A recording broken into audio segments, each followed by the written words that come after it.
আজি আপোনালোকে কেবিনেটত দেখিছে যে আমি দুটা প্ৰমিস 2 লাখ সৰকাৰি চাকৰি ইউসিসি আমি অলৰেডি কাম আৰম্ভ কৰিলোঁ গতিকে ৰাইজক দিয়া প্ৰতিশ্ৰুতিখিনি আমি আখৰে আখৰে পালন কৰিম আমাৰ কেবিনেটে 2 লাখ সৰকাৰি চাকৰি আমি কি ধৰণে কেনেকৈ দিব পাৰিম এই বিষয়ে সিদ্ধান্ত লবৰ কাৰণে মুখ্য সচিবৰ অধীনত এটা টাস্ক ফোৰ্স গঠন কৰি দিছে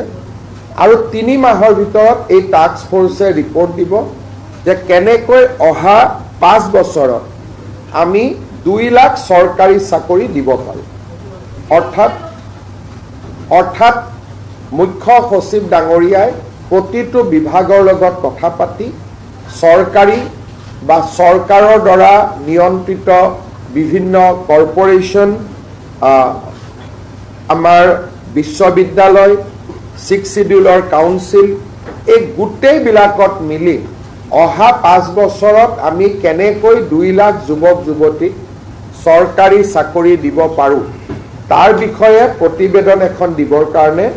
মুখ্য সচিব ডাঙৰীয়াৰ অধীনত এটা টাস্ক ফোৰ্স গঠন কৰি দিছে যাতে আমি আমাৰ যেটো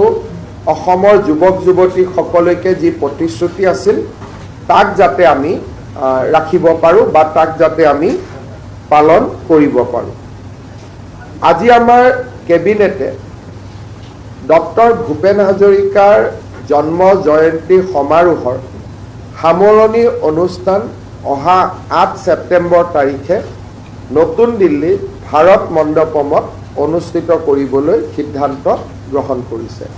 অৰ্থাৎ আমাৰ যি বৰ্ষজোৰা ভূপেন হাজৰিকাৰ জন্ম জয়ন্তী আমি উদযাপন কৰি আছো তাৰ সামৰণি অনুষ্ঠান 8 সেপ্টেম্বৰ তাৰিখে নতুন দিল্লীৰ ভাৰত মণ্ডপমত অনুষ্ঠিত কৰিবৰ বাবে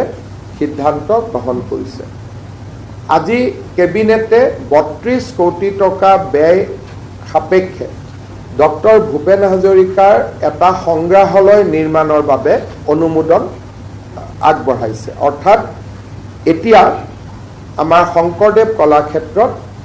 32 কোটি টকা ব্যয়েৰে ডক্টৰ ভূপেন হাজৰিকাৰ সংগ্ৰহালয় এটা আমি স্থাপন কৰিম য'ত নেকি তেখেতৰ জীৱনৰ লগত জড়িত অমূল্য সম্পদৰাজিক আমি সংৰক্ষণ কৰিব পাৰোঁ ইয়াৰে 13 কোটি টকা নৰ্থ ইষ্ট কাউন্সিলে দিব অৰ্থাৎ টোটেল 33 কোটি টকাৰ বা 32 কোটি টকাৰ নৰ্থ ইষ্ট কাউন্সিলে 13 কোটি টকা দিব